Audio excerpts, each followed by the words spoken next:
நாம் எரேமியா 17வது அதிகாரம் 7வது வசனத்தை வாட்சி நம்ம தியானிப்போம். எரேமியா 17:7. கர்த்தர் மேல் நம்பிக்கை வைத்து கர்த்தரை தன் நம்பிக்கையாக கொண்டிருக்கிற மனுஷன் பாக்கியவான். வாசிங்க அடுத்து. அவன் தண்ணீர் அண்டையிலே நாட்டப்பட்டதும் கால்வாய் ஓரமாக தன் வேர்களை விடுகிறதும் உஷ்ணம் வருகிறதை காணாமல் இலை பச்சையாய் இருக்கிறதும் மழை தாழ்ச்சியான வருஷத்திலும் வருத்தமின்றி தப்பாமல் கனி கொடுக்கிறதுமான மரத்தை போலிருப்பான். இந்த 5வது வசனத்திலையும் 7வது வசனத்திலையும் 2 விதமான மனிதர்களுடைய நம்பிக்கையை குறித்து இங்கே எழுதப்பட்டிருக்கு. ஒன்று என்னன்னா, Cursed is the man who trusts in mankind. மனிதன் மேலே நம்பிக்கை வைத்து மனிதர்களை புயபலமாக்கி கொண்டவர்கள். இன்னொருத்தர் கர்த்தர் மேலே நம்பிக்கை வைக்கிறவங்க. ஆனால் இந்த 7வது வசனத்தை நல்லா கவனித்து பார்த்தீங்கன்னா, கர்த்தர் மேல் நம்பிக்கை வைத்து அப்படின்னு ஒரு வசனம் இருக்குது. அடுத்து கர்த்தரை தன் நம்பிக்கையாக கொண்டு இருக்கிற மனுஷன் அப்படின்னு எழுதியிருக்கு. கர்த்தர் மேல் நம்பிக்கை வைக்கிறது, கர்த்தரையே தன் நம்பிக்கையாக வைக்கிறது அப்படின்னா 2 பார்க்க நமக்கு ஒன்று போல தெரியுது. ஆனால் ஆங்கிலத்தில் எழுதியிருக்கு, Blessed is the man who trusts in the Lord and whose trust is the Lord. அப்படின்னா நமக்கு ஏதாவது பிரச்சனை வரும்போது, ஆண்டவரே நீங்கள் தான் எனக்கு அடைக்கலாம், நீங்கள் தான் இந்த பிரச்சனையிலேருந்து எனக்கு விடுதலை தரணும், அது கஷ்டமோ நஷ்டமோ அல்லது பாடுகளோ பிரச்சனையோ வியாதியோ, அப்போ நம்ம ஆண்டவரே நீங்கள் தான் அப்படின்னு சொல்கிறது is trusting in the Lord. அப்புறம் அடுத்து என்னென்னா, கர்த்தரையே தன் நம்பிக்கையாக கொண்டு இருக்கிறது அப்படின்னாக்கும் எல்லா காரியங்கள்லையும், அதாவது பிரச்சனை இருக்கும்போது மாத்திரமல்ல, நம்ம எந்த ஒரு தீர்மானம் எடுக்கும்போதும் தேவனே நம்பி நீங்கள் எனக்கு கைட் பண்ணுங்கள், நீங்கள் என்னை வழி நடத்துங்க அப்படின்னு சொல்லிட்டு அவரையே முழு நம்பிக்கையாக எல்லாவற்றுக்கும், அது கஷ்டம் நஷ்டம் எதுன்னு இல்லை, எப்பொழுதுமே கர்த்தரை நம்பியே நம்ம பயணம் செய்கிறது. நம்ம ஏதாவது ஒரு தீர்மானம் எடுக்கும்போது தேவனே நீங்கள் என்னை நடத்துங்க அப்படின்னு, ஃபார் ஆல் கைடன்ஸ். அதுதான் கர்த்தரையே தன் நம்பிக்கையாக கொண்டிருக்கிற மனுஷன். கர்த்தர் மேல் நம்பிக்கை வைக்கிறதுக்கும் கர்த்தரை தன் நம்பிக்கையாக வைக்கிறதுக்கும் உள்ள வித்தியாசம். உண்மையானவர்களே, நம்ம அநேக நேரங்களில் நான் என்னை நம்பலை, என்னுடைய புத்தியை நம்பலை, என் அறிவை நம்பலை, எனக்குள்ள வசதியை நம்பலை அப்படின்னு நம்ம சொல்லிக்கிட்டு இருக்கலாம். ஆனால் அநேக நேரங்களில் நம்ம அறியாமலே நாம் அப்படி தான் இருப்போம். ஒருவேளை நமக்கு நல்ல வருமானம் இருக்குதுன்னு வச்சுங்களேன், அல்லது பேங்க்கில் போதுமான அளவு பணம் இருக்குது, அல்லது நமக்கு தேவையான நிலமோ அல்லது வீடோ அல்லது சொத்துக்களோ இருக்குன்னு வச்சுங்களேன், நாம் அதன் மேலே நம்பிக்கை வைக்கலன்னு தான் நினச்சிக்கிட்டு இருப்போம். ஆனால் அதுக்கு ஏதாவது ஒரு பாதிப்பு வரும்பொழுது தான் தெரியும், நம்முடைய இருதயத்தில் ஒரு சமாதானம் போயிடுச்சு, அல்லது நமக்குள்ளே ஒரு ஷேக்கிங் அசைவுது உண்டாகுது அப்படின்னு சொன்னால், அப்பொழுது தான் நமக்கு தெரியும், ஆகா நாம் நம்முடைய நம்பிக்கை தேவன் பேரில் இல்லை. கர்த்தர் மேலே நம்பிக்கையாக இருக்கிற மனுஷன் பாக்கியவான். அவன் எந்த காலத்துலேயும், அது இலையுதிர் காலமோ வெயில் காலமோ மழை காலமோ எதுவாக இருந்தாலும் சரி, நீர்க்கால்கள் ஓரமாக இருக்கக்கூடிய மரம் எப்படி எல்லா காலத்துலேயும் வத்தாமல், அதாவது பாதிப்பு இல்லாமல் அது பசுமையாக இருக்குமோ அதே மாதிரி இருப்பான். ஆனால் மனுஷரையோ அல்லது மாம்சமான எனக்கு இருக்கிறதான மற்ற சோர்சஸ் அதன் மேலேயே நம்ம நம்பிக்கை வைத்திருக்கோம், அதுதான் எனக்கு பாதுகாப்புன்னு நினச்சோம்னாக்கோ நம்ம அசைக்கப்படுவோம். ஸோ இது ரெண்டுக்குள்ள வித்தியாசம் இதுதான். பாருங்கள், இந்த உலகத்தில் நம்ம எல்லாருமே ஒரு கேரண்டி, ஒரு பாதுகாப்பு அப்படின்னு நம்ம எதை நம்பிக்கிட்டு இருக்கோம் அப்படின்னா, சில நேரங்களில் நம்ம மனிதர்கள், உதாரணத்துக்கு ஒரு கணவன் மனைவி நல்ல போதுமான வருமானம் இருக்குது அல்லது சொத்து சுகம் இருக்குது அப்படின்னா அவங்க ரொம்ப சந்தோஷமாக இருப்பாங்க. ஆனால் யாராவது ஒருவர் இல்லை அப்படின்னா அவங்களுக்கு எவ்வளவு வாழ்க்கையை அசைக்கப்படுது. எல்லா சொத்து சுகம் எல்லாம் இருந்தாலும் அதே மாதிரி பெற்றோர்களுக்கு பிள்ளைகள் தான் அவங்களுக்கு ஒரு செக்யூரிட்டி மாதிரி, பாதுகாப்பு மாதிரிக்க. அந்த பெற்றோர்கள் இருக்கிற வரைக்கும் அவனுடைய அருமை தெரியாது, ஆனால் பிள்ளைகள் கவலை இல்லாமல் இருப்பாங்க. காரணம் என்னென்னாக்கும் தேர் செக்யூரிட்டி, அவங்களுடைய இருதயம் எதன் மேலே நம்பிக்கையாக இருக்குன்னா பெற்றோர்கள் மேலே. அந்த பெற்றோர்களுக்கு ஏதாவது ஒன்று ஆயிடுச்சுன்னா அந்த பிள்ளைகள் அப்படியே தடுமாற்றம் அடைகிறாங்க. தே ஃபீல் இன்செக்யூர்ட், ஒரு பாதுகாப்பற்ற ஒரு நிலைமையை அவர்கள் உணர்கிறார்கள். அதே மாதிரி நமக்கு ஒரு வேலை இருக்குது, ஒரு வருமானம் இருக்குது, இப்போ வேலை இல்லை, சப்போஸ் ரிட்டையர் ஆகிட்டோம், இனிமேல் நான் என்ன பண்ண போகிறேன், நான் எப்படி, எனக்கு என்ன பாதுகாப்பு இருக்குது, யார் என்னையை பாதுகாப்பார் அரவணைப்பார் அப்படிங்கிற ஒரு எண்ணம்.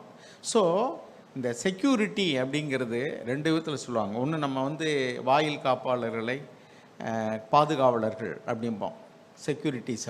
பெரிய அதிகாரிகள் இருக்காங்க, அமைச்சர்கள் வர்றாங்கன்னா அவங்களுக்கு செக்யூரிட்டி அரேஞ்ச்மெண்ட்ஸ் அப்படின்னா பாதுகாப்பு ஏற்பாடுகள் எப்படி இருக்குது அப்படின்னு சொல்லுவாங்க.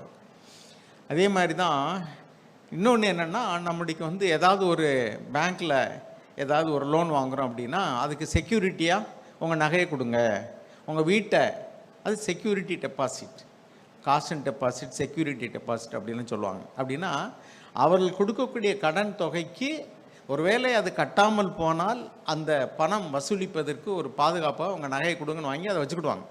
அவங்க அது ஒன்றும் செய்ய மாட்டாங்க. It is a security deposit. இதுக்கு வந்து பாதுகாப்பும்பாங்க. இப்போ செக்யூரிட்டிஸ்னால் இதுவும் செக்யூரிட்டிஸ் தான். அதாவது சில நேரங்களில் பணத்தை செக்யூரிட்டிங்கிறோம், சில நேரங்களில் மனிதர்களை செக்யூரிட்டிங்கிறோம், சில நேரம் நம்ம இருக்கக்கூடிய பதவி அல்லது நமக்கு இருக்கக்கூடியதான மற்ற சொத்து, அந்தஸ்து, மனித செல்வாக்கு, இதெல்லாமே நமக்கு வந்து பாதுகாப்பாக நினைக்கிறோம். ஆனால் நம்ம இருதயம் எங்கே இருக்குங்கிறத அந்த சூழ்நிலைகள் வரும்பொழுது தான் தெரியும். ஒரு மனிதர் மேலே நம்ம நம்பிக்கை வச்சுருக்கோம்னா அந்த மனிதனுடைய அரவணைப்பு இல்லை, பாதுகாப்பு இல்லை, இல்லை தள்ளிவிடப்படுறோம்னாக்கும் அப்பொழுது நம்ம அசைக்கப்படும், வில் பி ஷேக்கன். அதான் அங்கே எழுதியிருக்கு, நீங்கள் கர்த்தர் மேலே நம்பிக்கை வைத்து கர்த்தரை தன் நம்பிக்கையாக கொண்டு இருக்கிற மனுஷன் பாக்கியவான். 8, அவன் தண்ணீர் அண்டையிலே நாட்டப்பட்டதும் கால்வாய் ஓரமாக தன் வேர்களை விடுகிறதும் உஷ்ணம் வருகிறதை காணாமல் இலை பச்சையாக இருக்கிறதும் மழை தாழ்ச்சியான வருஷத்திலும் வருத்தமின்றி தப்பாமல் கனி கொடுக்கிறதுமான மரத்தை போல் இருப்பான். நம்ம அப்படி இருக்கோமா? இதுதான் நம்ம சோதிக்கணும். நான் வேதத்திலிருந்து ஒரு சில கேரக்டர் சொல்கிறேன் பாருங்கள். ஒரு மனிதனுக்கு வந்து பாருங்கள், இப்போ உயர் பதவியில் இருக்கிறவங்க, ஆட்சியில் இருக்கிறாங்க, அதிகாரத்தில் இருக்கிறாங்கன்னா அவங்க ரொம்ப தெனாவட்டாக இருப்பாங்க. காரணம் என்ன? அவங்களுக்கு அதிகாரம் இருக்குது, பதவி இருக்குது, அவங்களுக்கு கீழே காவலர்கள் இருப்பாங்க, ஏவலர்கள் இருப்பாங்க. காவலர்கள்னால் அவர்களுக்கு பாதுகாப்பு. எங்கேயும் போனால் பார்த்தீங்கன்னா இந்த Z+ பாதுகாப்பு, ஒய் பாதுகாப்பும்பாங்க. அப்படின்னா அந்த ஒவ்வொரு எழுத்துக்கும் எத்தனை பேர் காவலர்கள் இருக்கணும், என்னென்ன அதிகாரிகள் இருக்கணும் அப்படின்லாம் அவங்களுக்கு, அவங்க நெருங்கி உள்ளே போகவே முடியாது. ஸோ அந்த மாதிரி பாதுகாவல், அதை வந்து செக்யூரிட்டின்னு சொல்கிறோம். ஆனால் இங்கே ஒரு மனிதரை பார்க்குறோம் பாருங்கள். எஸ்தருடைய புஸ்தகத்தில் 1வது அதிகாரம் 1வது வசனம் வாசிங்க.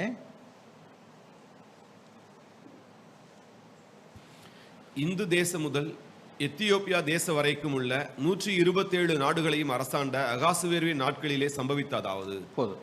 அகாஸ்வேரு என்ற ஒரு ராஜா இருந்தான். அவன் பெர்சியானா இப்போ இருக்கிற ஈரான் தான். அதாவது இந்த அகாஸ்வேரு ராஜா வந்து எத்தியோப்பியாவிலேருந்து இந்திய தேசம் வரைக்கும், இந்து தேசம்ங்கிறது இந்திய தேசம்தான். அப்போ அந்த காலத்தில் இந்திய தேசம் தான் போட்டிருக்கு. இப்போ இந்து தேசம் சொல்கிறதுக்கு நம்மளே என்ன சொல்கிறோம், சொல்லக்கூடாது அப்படின்லாம் நம்ம போராடுறாங்க. India it is a secular country அப்படின்னா அந்த காலத்திலே பைபிளில் மொழிபெயர்த்தவங்க அப்படி தான் பண்ணியிருக்காங்க. பட் இங்கே இங்கிலீஷ் பைபிளில் இந்தியான்னு போட்டிருக்கு. India, from India to Ethiopia. அந்த காலத்தில் 127 ராஜாங்கங்களை அரசாண்ட ஒரு ராஜா. அவனுக்கு பேர் என்ன? அகாஸ்வேருஸ் இல்லையா? என்ன எழுதியிருப்பாருங்க? அகாஸ்வேரு. அகாஸ்வேரு என்ற ஒரு ராஜா 127 சமஸ்தானங்களை ஆண்டிருக்கிறான், நாடுகளை ஆண்டிருக்கிறான். அப்போ 127 நாடுகளை ஆண்ட ஒரு மகாராஜா எவ்வளோ ஒரு பாதுகாப்பாக இருப்பான். அவனுக்கு நிறைய பாதுகாவலர்கள், ஏவலர்கள் அப்படிலாம். ஒரு நாட்டுக்கு பிரதமராக இருந்தாலே பார்த்தீங்கன்னா அவ்வளோ செக்யூரிட்டி அவங்களுக்கு. அவர் கூட ஓடிக்கிட்டே இருப்பாங்க, எங்கே போனாலும் ஆள் நின்றுட்டு இருப்பாங்க, பிளாக் கேட்ஸும்பாங்க, அப்படி நிறைய இருப்பாங்க. ஆனால் 127 நாடுகளுக்கு ஒரு ராஜாவாக இருக்கிறவன் வந்து எவ்வளோ ஒரு பாதுகாப்போடு இருப்பான்.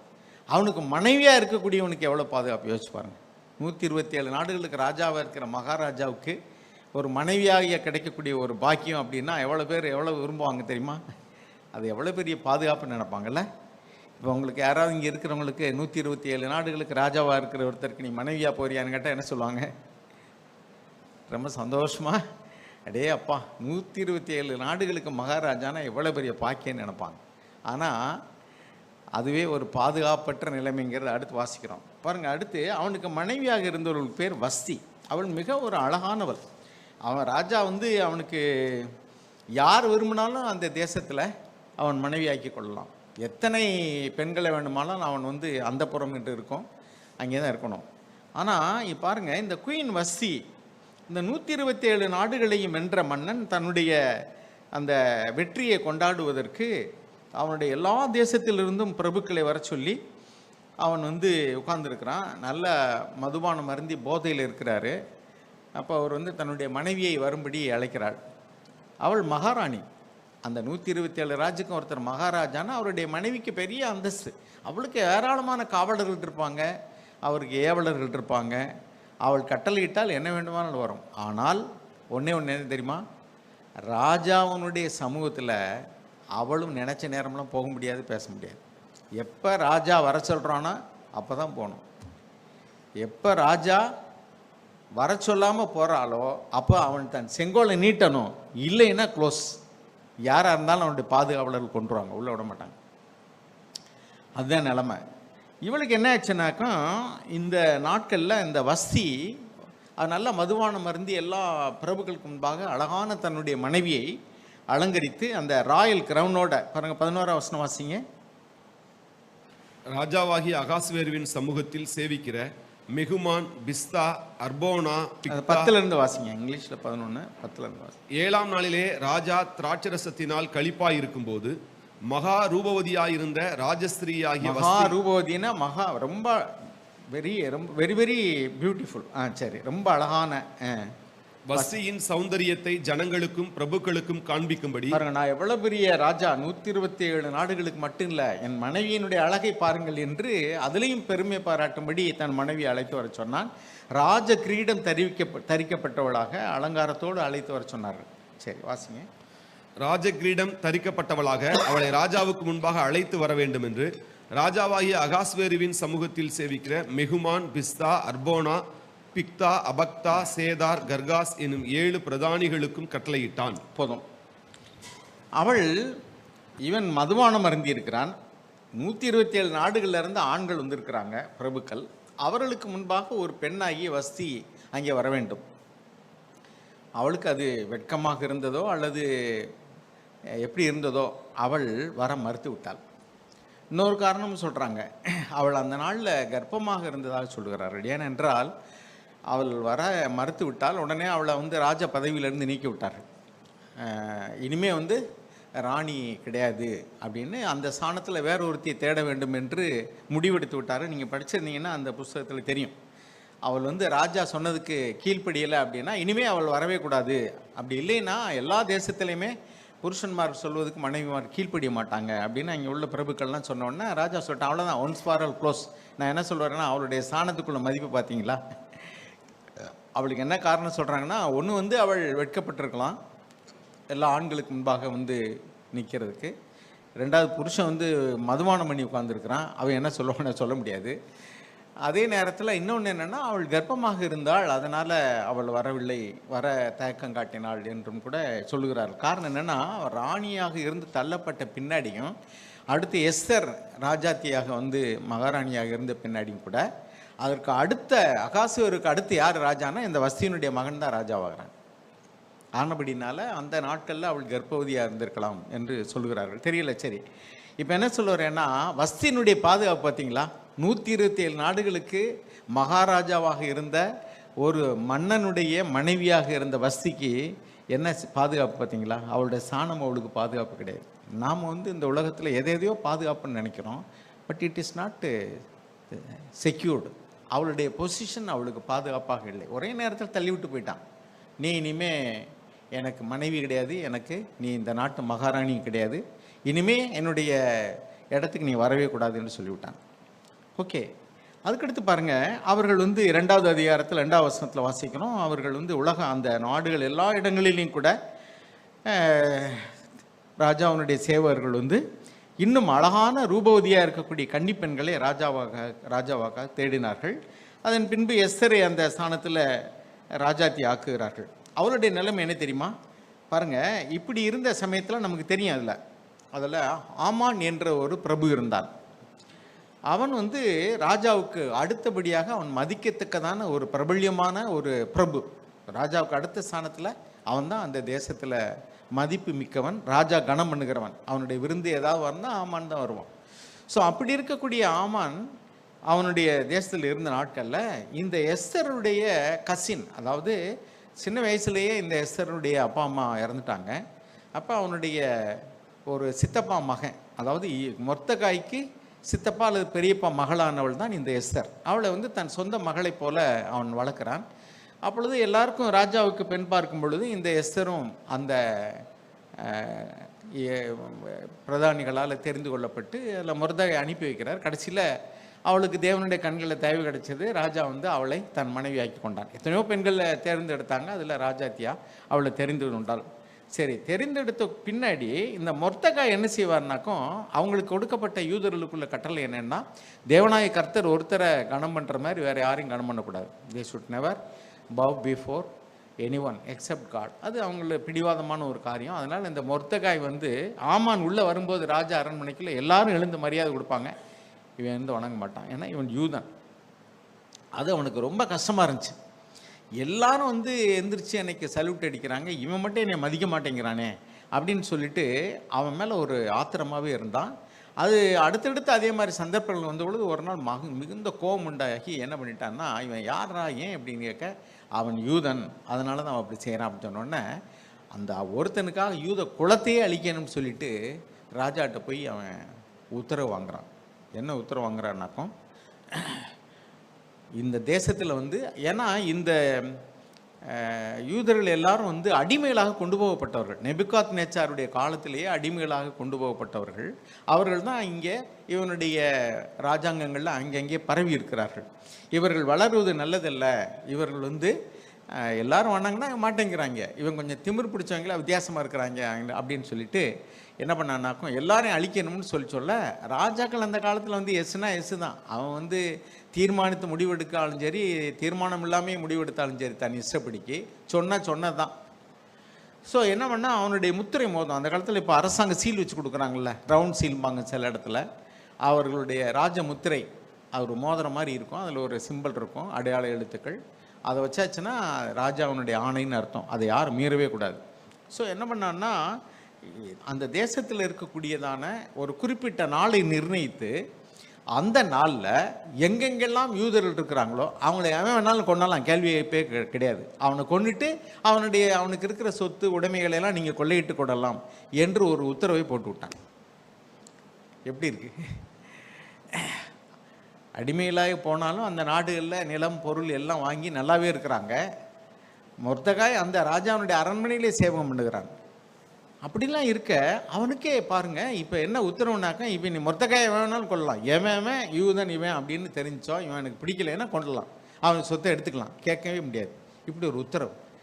எல்லாம் அப்படியே அவனுடைய அரண்மனையில் மாத்திரமல்ல, அந்த சிட்டாடல்ங்கிற கோட்டை அங்கே மாத்திரமல்ல, அந்த சூசா அரண்மனை தவிர அந்த தேசம் எங்கும் எல்லா இடத்துலையும் உள்ள யூதர்கள் எல்லாரும் பயந்து நடுங்கி போயிருக்கிறான். அந்த நாள் ஒரு நாள் குறிச்சாச்சு, இந்த தேதியில் ஒரு நாள் தான், அன்றைய நாளில் வந்து எவன் வேணாலும் நீ அடித்து க்ளோஸ் பண்ணிக்கலாம்.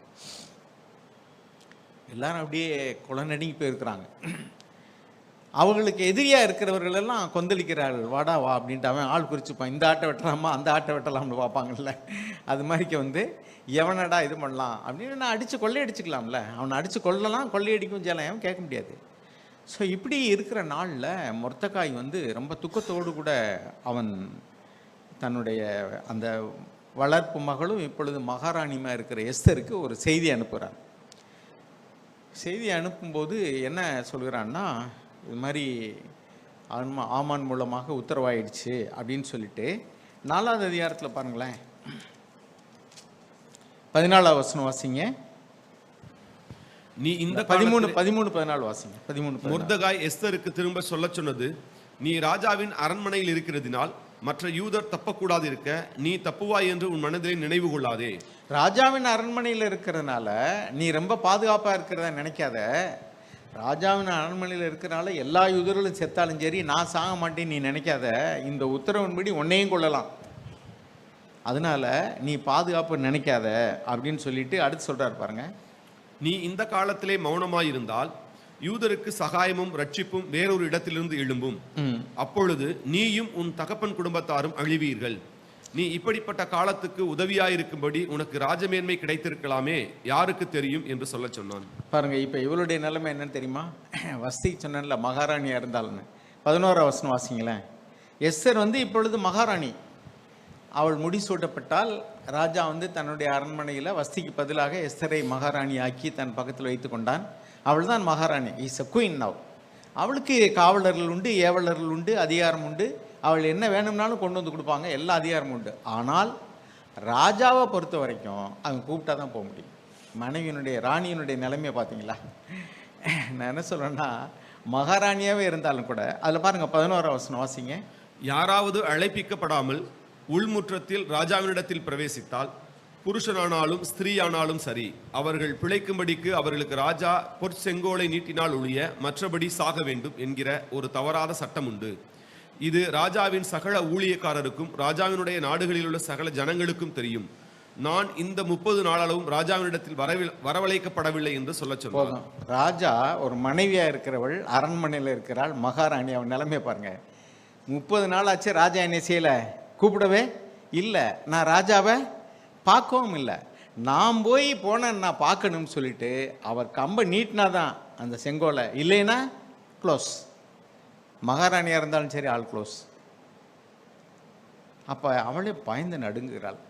இப்போ மொர்தகாய் இப்படி சொல்லிட்டான், நீ வந்து அங்கே பாதுகாப்பாக இருக்கணும்னு நினைக்காத, எல்லாரும் சாகும்போது நீ மட்டும் பிழைச்சிக்கலாம்னு நினைக்காத, நீ அரண்மனையில் இருக்கனால உனக்கு பாதுகாப்பு கிடையாது, உனக்கும் இதே நிலைமை தான் அப்படின்னு சொல்ல, அவள் என்ன சொல்கிறா பாருங்க 15ஆம் வசனத்தில் 15, 16.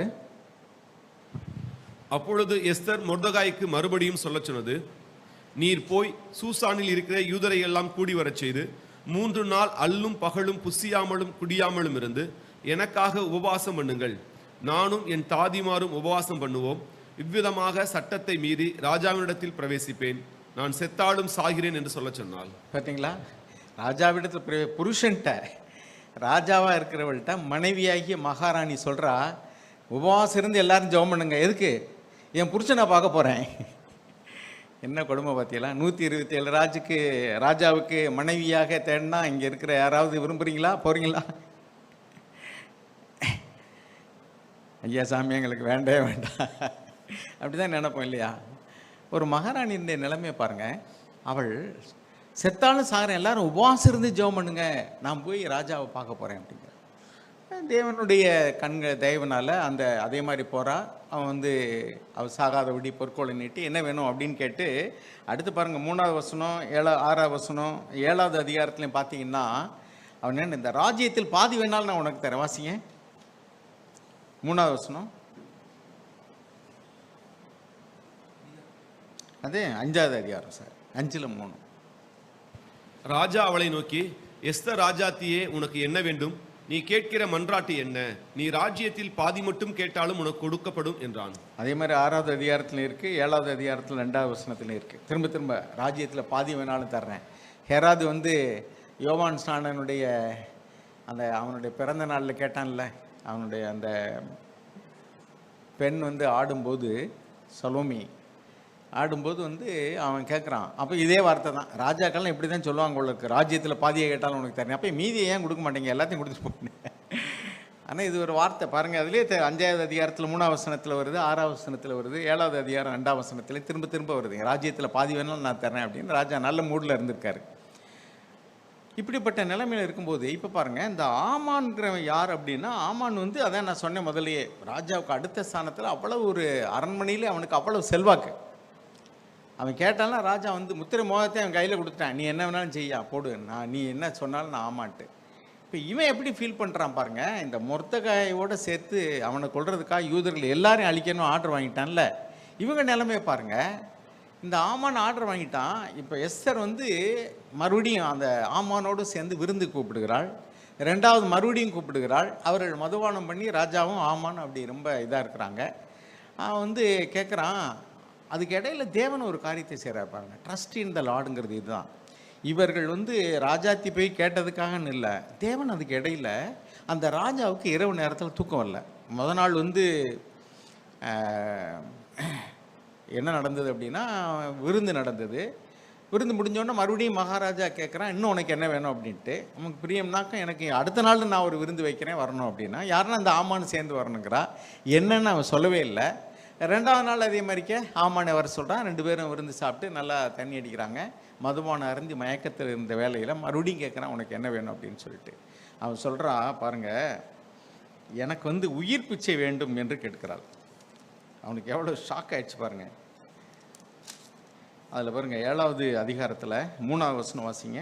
7வது அதிகாரம் 2ல் தான் அவன் சொல்கிறான், இந்த ராஜ்யத்தில் நீ பாதியை கேட்டாலும் தருவேன்னு அவன் 3வது முறையாக சொல்லுகிறான். அப்பொழுது ராணி கேட்குறா பாருங்க, 3வது வசனம். அப்பொழுது ராஜாத்தியாகிய எஸ்தர் பிரதியுத்தரமாக, ராஜாவே, உம்முடைய கண்களில் எனக்கு கிருபை கிடைத்து ராஜாவுக்கு சித்தமாயிருந்தால் என் வேண்டுதலுக்கு என் ஜீவனும். இதுக்கு இடையில ஒரு காரியம் நடந்தது, அதை சொல்ல மறந்துட்டேன். அதாவது 2வது நாள் விருந்துக்கு அழைக்கும் போது, இதுக்கு இந்த முதல் நாள் முடிஞ்ச உடனே தூக்கம் வரல ராஜாவுக்கு. தேவன் அதை செய்கிறார். சில நேரங்களில் ஏதாவது சின்ன சின்ன சம்பவம் நடந்தால் ஏதோ ஒரு காரியம் நினைக்கிறோம். டெலிபரேட்டிவ் காட் இஸ் பிளானிங். ஒவ்வொரு காரியத்தையும் தேவன் செய்கிறார். தேவன் என்ன செய்கிறாருன்னா, அவன் தூங்காமல் இருக்கிற நேரத்தில் இந்த ராஜ அரண்மனையில் அந்த ராஜ்யத்தில் நடந்த சில நடவடிக்கைகள்லாம் எழுதி வைத்திருப்பாங்க. அந்த காரியங்களை எடுத்து வாசித்து கொண்டிருக்கிறான், தூக்கம் வரல. அப்போ வாசித்து கொண்டிருக்கும்போது திடீர்னு வந்து, ஏற்கனவே இந்த ராஜாவையே 127 சமஸ்தானங்களுக்கு ராஜாவாக இருக்கக்கூடிய இந்த அகாசுவருவை கொல்லுவதற்கு அவனுக்கு காவலர்களாக இருக்கக்கூடிய 2 பேரை திட்டம் போட்டிருக்காங்க. அதை இந்த மொர்தெகாயை கண்டுபிடிச்சு ராஜாவுக்கு தவிடு சொல்லிவிட்டு அவங்க 2 பேரையும் க்ளோஸ் பண்ணிட்டாங்க. அப்போ ராஜாவுக்கு என்ன பாதுகாப்புன்னு பாருங்கள். 127 நாட்டை ஜெயித்த ராஜாவுக்கு அவன் அரண்மனையில் இந்த மொர்தெகாய் சொல்லலைன்னா அவங்க போட்டு தள்ளியிருப்பாங்க. ராஜாக்களுக்கு நீங்கள் பார்த்தீங்கன்னா சில புஸ்தகத்தில் சொந்த மகைங்க, அவங்களுடைய தளபதிகள், அவனுடைய எதிரி நாட்டு மன்னர்கள் எல்லாராலையும் ஆபத்து உண்டு. எந்த மனுஷனுக்கும் இந்த பூமியில் வந்து பாதுகாப்பே கிடையாது. பணம் பாதுகாப்பல்ல, நமக்கு இருக்கக்கூடிய வேலை பாதுகாப்பல்ல. நான் சொல்லியிருக்கேன் இதுக்கு முன்னாடி, திடீர்னு ஒரு நாள் 8000 பேர் ஒரு கம்பெனியில் நிறுத்திட்டேன் வேலையில். அது மாதிரி திடீர்னு நிறுத்துவாங்க. ஐடி கம்பெனிலாம் இன்றைக்கி ரொம்ப ஃபேமஸ்ன்னு சொல்கிறோம், ரொம்ப சம்பளம் கிடைக்கக்கூடிய ஒரு வேலையாக இருக்குது. ஆனால் பார்த்தீங்கன்னா திடீர்னு எவன் வேலை போகுதுன்னே சொல்ல முடியாது. ஆக அந்த மாதிரி வேலையை நம்ப முடியலை, பதவியை நம்ப முடியலை. இந்த ராஜாவுக்கே இங்கே பாதுகாப்பு இல்லை அரண்மனையில் பாருங்கள் எவ்வளவு. அப்போ இந்த மொர்தெகாய்க்கு என்ன செய்யப்பட்டதுன்னு ராஜா கேட்குறான். அப்போ அவன் ஒன்றுமே செய்யலை அப்படின்னு சொல்கிறாங்க. அவன் மனசில் ஓடிக்கிட்டு இருக்குச்சே, என் உயிரே காப்பாற்றிருக்கான் ஒருத்தன், அவனுக்கு ஒன்றுமே நம்ம வெகுமதியை கொடுக்கலையா. இதெல்லாம் தேவன் பண்ணுறாரு. ஏற்கனவே அந்த காரியம் நடக்கும்போது ஒன்றுமே செய்யாமல் இருந்த ஒரு மனுஷனுக்கு திடீரென்று தேவன் ஞாபகப்படுத்துகிறார். அவன் மனசில் இப்பொழுது, சே, நான் நன்றி கேட்டவன் ஆகிட்டேனே, என் உயிரே காப்பாற்றிருக்கான், அதை நான் செய்யாமல் விட்டேனேன்னு சொல்லிட்டு ஆமான் வந்தோன்னே கேட்குறாப்புல. 2வது நாள் விருந்துக்கு வரும்போது, அந்த முதல் நாள் விருந்து முடிஞ்ச பின்னாடி என்ன கேட்குறான்னா, ராஜா கணம் பண்ணுகிற ஒரு மனுஷனுக்கு என்ன செய்யணும் அப்படின்னு கேட்குறான். நான் ராஜா நம்மளை தவிர வேற எவனை கணம் பண்ண போகிறாரு, நம்ம தானே அவன் அரண்மனையில் 2வது ஆள் அப்படின்னு சொல்லிட்டு இவன் என்ன சொல்கிறான்னாக்கும், ராஜாவனுடைய அந்த வஸ்திரங்களை எல்லாம் தரித்து அவனை வந்து குதிரையின் மேலே உட்கார வச்சு, யார் வந்து ரொம்ப முக்கியமான ஒரு நபரோ அவர் வந்து அவனுக்கு வாழ்த்து சொல்லி அவனை ஊர்வலமாக கூட்டிகிட்டு வரணும் அப்படின்னு சொல்லிட்டு சொல்கிறார். அந்த இருக்கு பாருங்கள், அந்த ராஜா கணம் பண்ண விரும்புகிற மனுஷனை அலங்கரித்த பின் அவனை குதிரையின் மேல் ஏற்றி, 9வது வசனம் 6வது அதிகாரம், நகர வீதியில் உலா வரும்படி செய்து, ராஜா கணம் பண்ண விரும்புகிற மனுஷனுக்கு இப்படியே செய்யப்படும் என்று அவனுக்கு முன்பாக கூறப்பட வேண்டும் என்றார். உடனே இவன் எதிர்பார்க்கவே இல்லை. இவன் மொர்தெகாயை கொல்லணும்னு திட்டமிட்டுக்கிட்டு வீட்டில் 50 முழத்தில், அதாவது 75 அடி உயரத்தில் ஒரு பெரிய தூக்கு மரத்தையே ரெடி பண்ணிட்டான் வீட்டில்.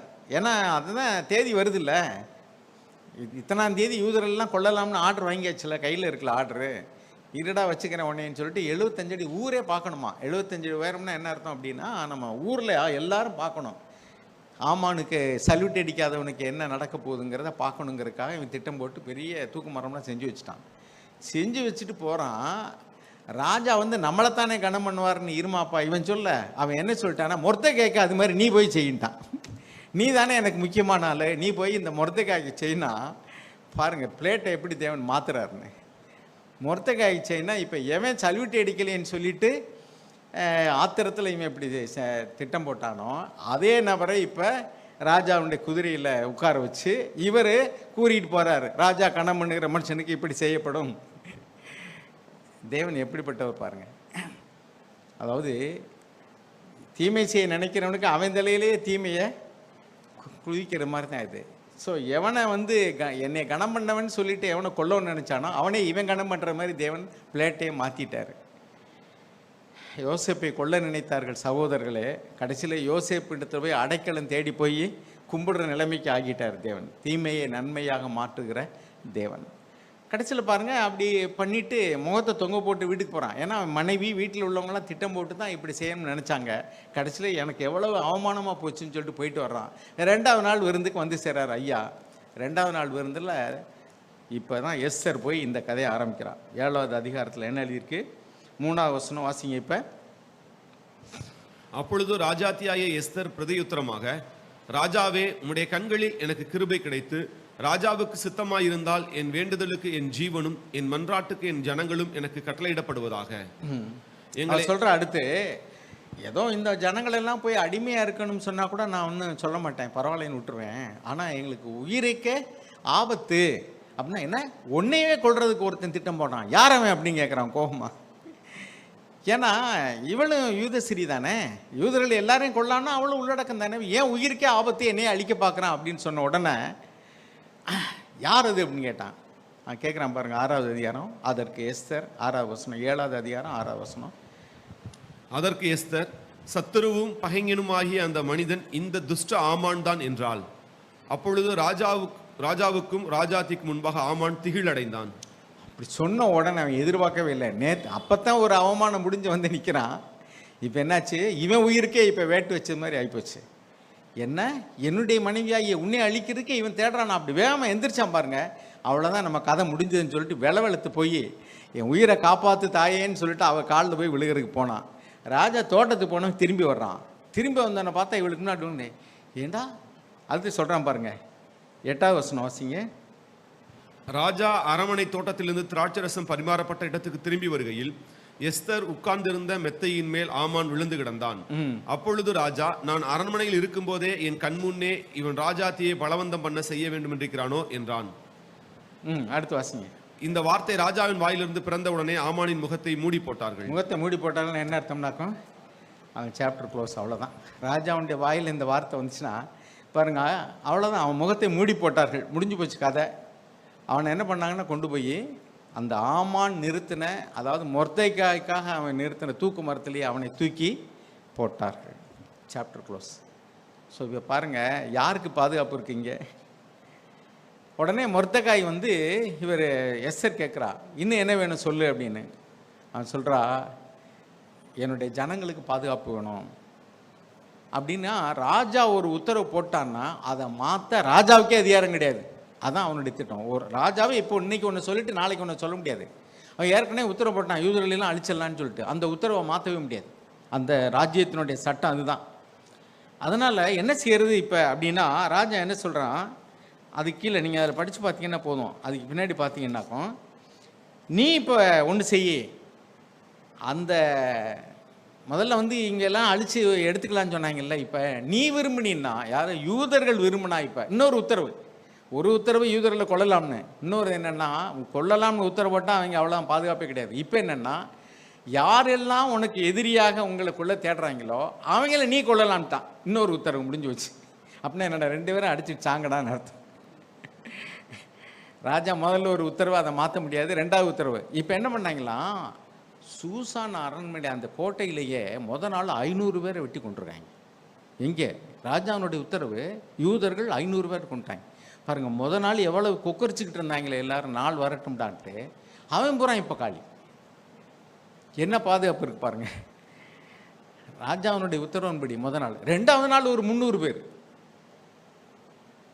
அவ்வளோதான். ஆனால் இவங்க என்ன பண்ணாங்கன்னா, அவன் பொருள்களை கொள்ளையடிக்கவே இல்லை. ஆளை மட்டும் க்ளோஸ் பண்ணிட்டாங்க, பொருள்களை கொள்ளையடிக்கவே இல்லை. இப்போ நான் என்ன சொல்ல வரேன்னா, பிரபுவனுடைய ஸ்தானமும் பாதுகாப்பாக இல்லை, ராஜாவினுடைய உத்தரவு பெற்று யூதர்களை கொல்ல நினைத்தவர்களும் பாதுகாப்பாக இல்லை, ராஜாவினுடைய மனைவியாக இருந்த வஸ்திக்கும் பாதுகாப்பு கிடையாது, 127 அரச அங்கங்களை ஆண்ட ராஜாவுக்கும் பாதுகாப்பு கிடையாது. அந்த 2 பேர் விட்டுருந்தா மொர்தெகாய் இல்லைன்னா 2 பேர் போட்டு தெளிப்பாங்க இவனை. அப்போ ஏதாவது பாதுகாப்பான இடம், பாதுகாப்பான ஒரு ஸ்தானம், பதவின்னு சொல்ல முடியுமா? இன்றைக்கி நாட்டில் நம்ம அப்படி தான் பார்க்குறோம். ஐடி கம்பெனியில் மட்டும் இல்லை, எங்கேயுமே அரசியல் கட்சியில் உள்ள தலைவர்களையும் பாருங்கள், நாம் தான் அடுத்துங்கிறாங்க. யாருக்கும் எந்த பாதுகாப்புமே கிடையாது. ஸோ அதனால தான் வேதம் சொல்லுகிறது, உன்னுடைய வழிகள் மேலே நம்பிக்கையாக இருக்காத, கர்த்தர் மேல் நம்பிக்கையாக இருக்கு. தேவன் ஒருத்தர் தான் உனக்கு நிரந்தரமான பாதுகாப்பு. உன்னுடைய செல்வம் உன்னை காப்பாற்றாது, உன் பதவி உன்னை காப்பாற்றாது, உனக்கு இருக்கிற ஆட்கள் உன்னை காப்பாற்ற முடியாது, உனக்கு இருக்கிற ஸ்தானமும் நிலையானது கிடையாது. ஸோ 1 தீமோத்தேயு 6வது அதிகாரத்தில் 17வது வசனம் வாசிங்க. 1 தீமோத்தேயு 6:17 வேதம் நமக்கு என்ன சொல்லணும் வாசிங்க.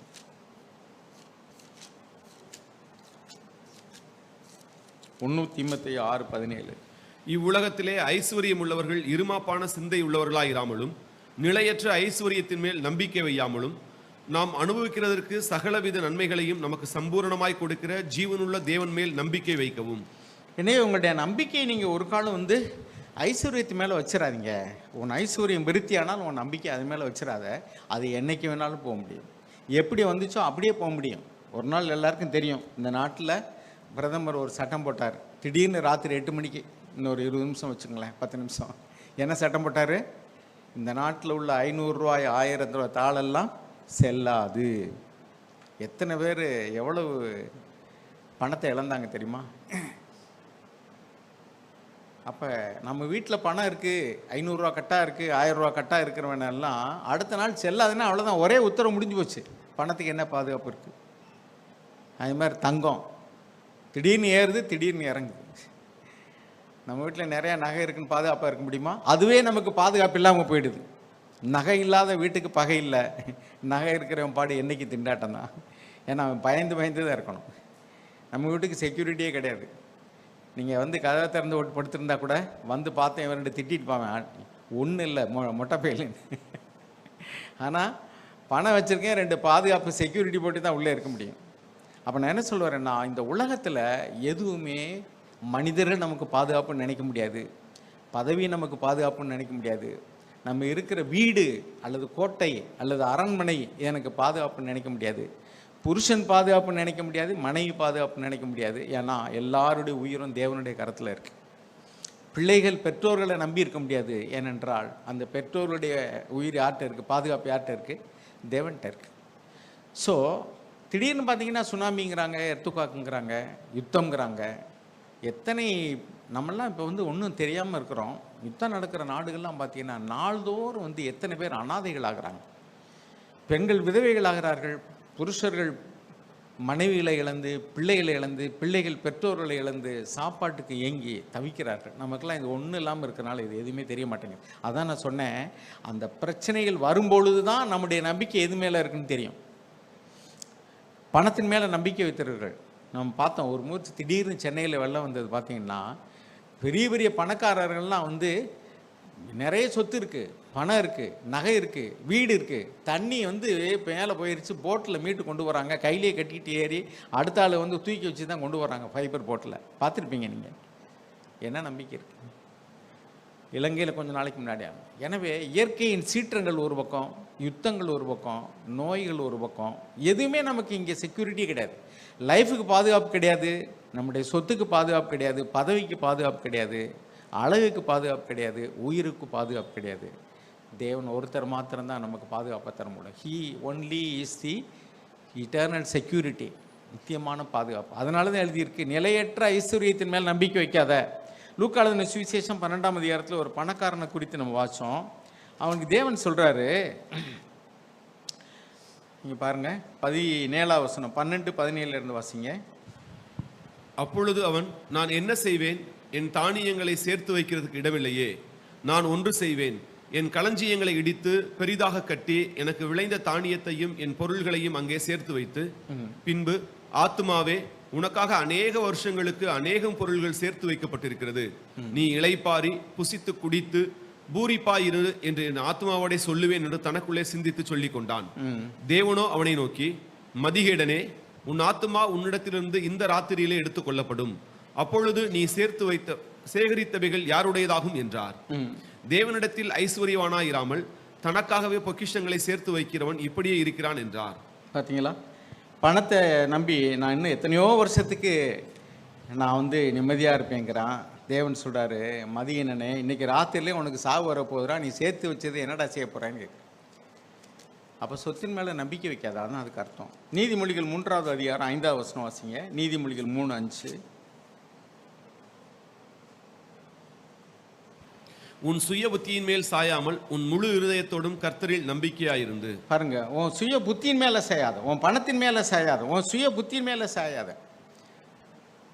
உனக்கு இருக்கிற மனிதர்களுடைய ஆளுகை பாதுகாப்பில் நம்பிக்கை வைக்காத, பதவியில் நம்பிக்கை வைக்காத. இதுதான் தேவன் திரும்ப திரும்ப நமக்கு சொல்கிறது என்னன்னாக்கும், இது எல்லாமே நிலையற்றது. ஐஸ்வர்யம் நிலையற்றது, நமக்குள்ள சுகம் நிலையற்றது, வாழ்வு நிலையற்றது, மனிதர்கள் நிலையற்றவர்கள்.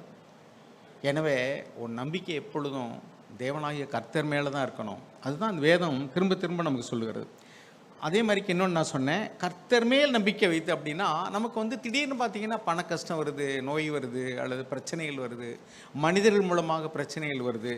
அப்பொழுது நமக்கு ஒரு கவலை வருகிறது. பாருங்கள், 1 பேதுரு 5வது அதிகாரம் 7வது வசனம் என்ன சொல்லுது பாருங்கள். 1 பேதுரு 5:7 வாசிப்போம். அவர் உங்களை விசாரிக்கிறவரானபடியால் உங்கள் கவலைகளை எல்லாம் அவர் மேல் வைத்து விடுங்கள். அவர் உங்களை விசாரிக்கிறவர்.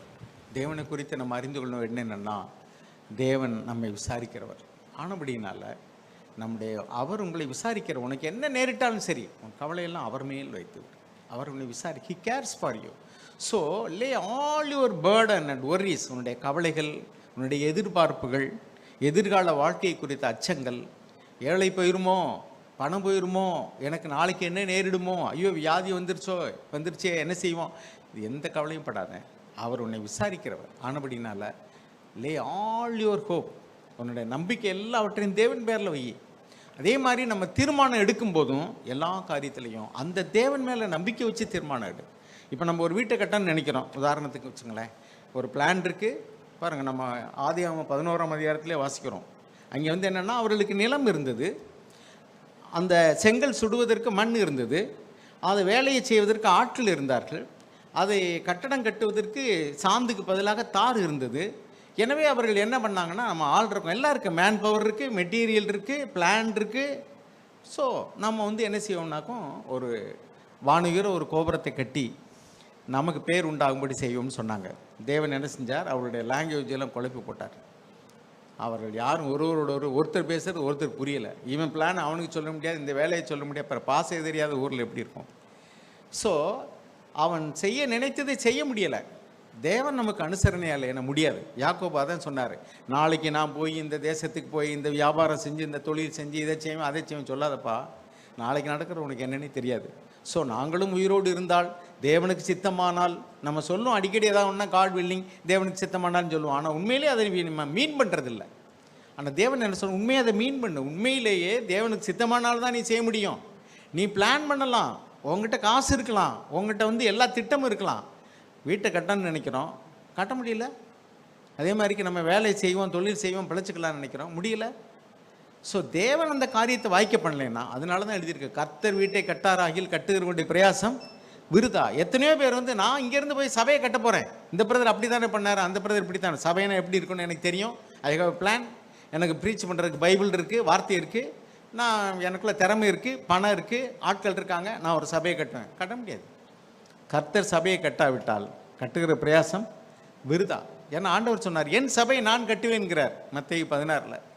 அப்போ நம்ம எல்லாவற்றிலையும் கொண்டு, தேவனே நீங்கள் ஒன்று எங்களுக்கு செய்யலைன்னா எங்களால் ஒன்றுமே செய்ய முடியாது, எங்கள் பிரயாசம் விருதா, எங்களுடைய நம்பிக்கை விருதா, நீங்கள் தான் எங்களுக்கு அசைக்க முடியாத நம்பிக்கை. God alone is the eternal hope. எனவே மனிதன் இதையெல்லாம் யோசிக்கிறதே இல்லை. அதனால் தன்னுடைய புய பலத்தின் மேலே நம்பிக்கை வச்சுருக்கான், திறமையின் மேலே நம்பிக்கை வச்சுருக்கிறான். நான் இதை செய்வேன் அதை செய்வேன் வீரப்பா பேசுகிறான். தேவன் பார்க்குறார், மனிதா நீ மண், அதை முதல்ல நினைவு கூறு. நீ மண்ணுன்னு முதல்ல நினை.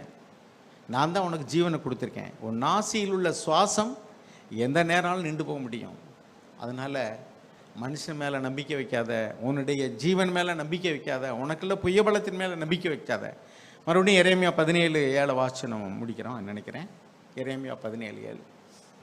கர்த்தர் மேல் நம்பிக்கை வைத்து கர்த்தரை தன் நம்பிக்கையாக கொண்டிருக்கிற மனுஷன் பாக்கியவான். பாக்கியவான். ஆமென்.